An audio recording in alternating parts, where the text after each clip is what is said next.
What's going on, everybody? All right, I got up this morning, hit the starter on, or hit the switch on the truck, boom. It almost didn't start. So I thought if I drive this thing to work, it probably won't start.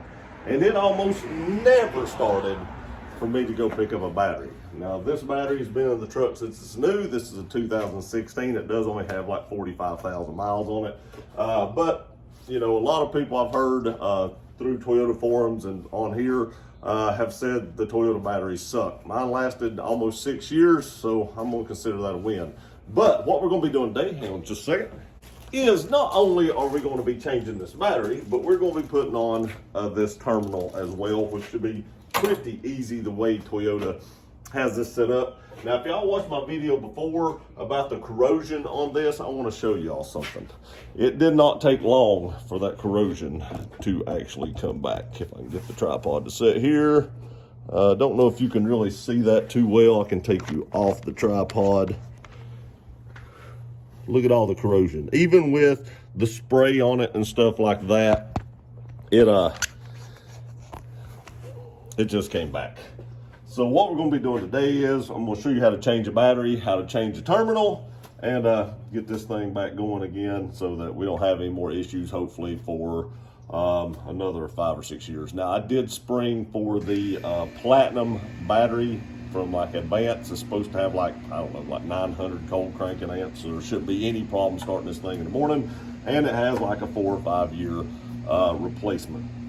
So let me get everything set up. Oh yeah, one more thing. You probably want, or you'll need a 10 millimeter deep well to reach down into the side. Probably won't hurt to have a short extension on it. You'll need a ratchet, another short 10 millimeter, and a 12 millimeter. And that really should be all that we need to actually do this job. So let me get the camera set up and we'll get this one taken out. Don't want to get the battery acid all over me, nor that red stuff that I put all over it the other day. So first thing you're going to want to do is take the negative battery connector loose. But actually the first thing I'm going to do is I'm going to take, I'm going to leave that on. I don't have to take that off. It'll be on the other one. I have to take that off, not this one. We're not replacing this one. This one's in good shape, so just loosen that up where we can get this off and then just kind of set over here to the side. Now on this one, I'm actually not going to take that terminal off yet, because if you watch my other video, you'll know that it was starting to split right there on the side, and I just got battery acid all over me, and I couldn't get it loose. So what we're actually going to do is we're just going to take this top piece off, and I'm going to leave that terminal actually on the battery, and we'll take that off later before I take this back for my core, because it was like a $22 core charge. So we'll just leave that on, and I'll take it off once I get everything done. Now again, this piece right here should just come off like this, and that is how you change out the terminal. It just has this bracket on it right here. That screw holds it on, and there's nothing actually over here. You don't have to cut any wires or splice anything. That's totally it. Next thing we'll need to do is take these loose.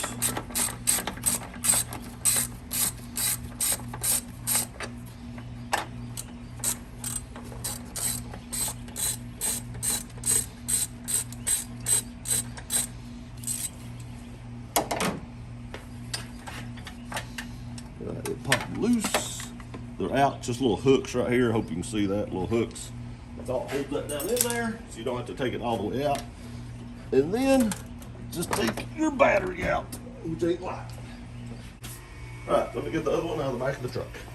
Okay, so I got this die-hard platinum battery right here. Put this back down in here. Make sure there ain't much acid or anything down there, so we're good to go there. We'll set this back down in here. It's a little bit smaller as far as width-wise than the other one was, but we should be good to go. Everything should be able to reach right there. Yeah, we're good right there.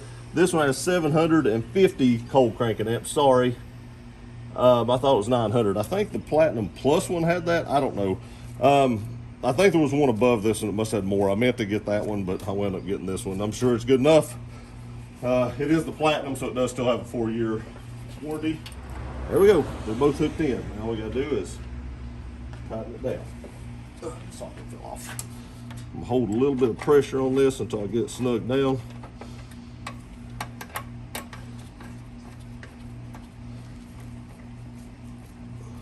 There we go. And just take your ratchet.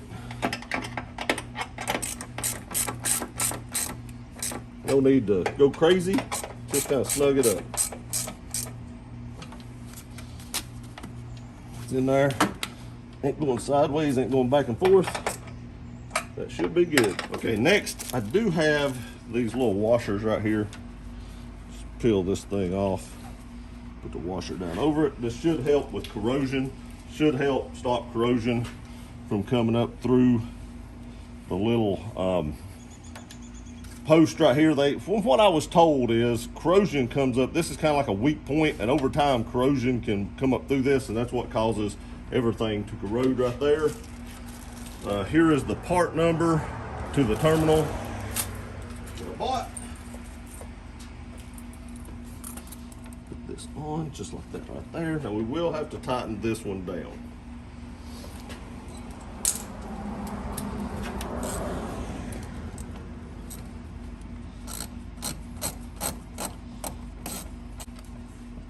It ain't going anywhere.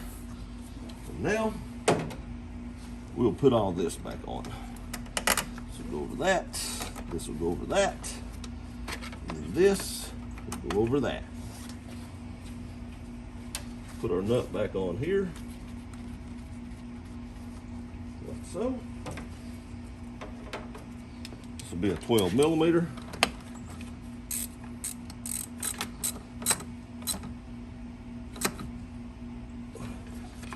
Put our cap back on like that. That's what the best we can, because of the way I've got so much stuff on there, it don't fit great. Next, just tighten down your negative cable and tighten it down.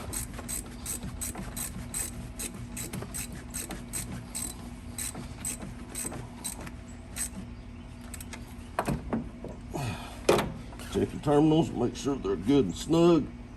Appears to be good and snug. This one was good and snug. That should be all we need. Now we gotta do is fire up and make sure we got it fixed.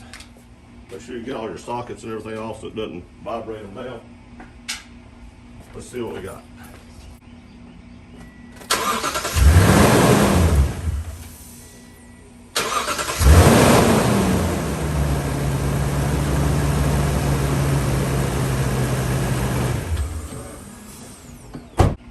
Okay, everything's good. You heard it die there. A lot of times when you unhook the battery from a Tundra, the first time you start it, it will die. Don't be alarmed. I'm not sure why it does that, but it's done that to me on several different occasions. But you can see right there, everything worked out and seems to be working perfect. All right, now, you know, I could have just took this to Advance and they would have swapped the battery for me free of charge. But I did want to put that new terminal on it because that old terminal was kind of messed up. So I did want to go ahead and do that. So that's one reason, but I wanted to make this video too, just in case somebody was out and needed to change their own battery. Make sure you take the negative terminal off first, and then it's just unhooking stuff and throwing something back in there. It's really easy to do. I'm sure everybody knew how to do this, but just in case someone didn't, that's how easy it is. And even videotaping it, it probably didn't take me 15 minutes. I appreciate y'all watching this video. Please like, share, and subscribe. We'll see you next time.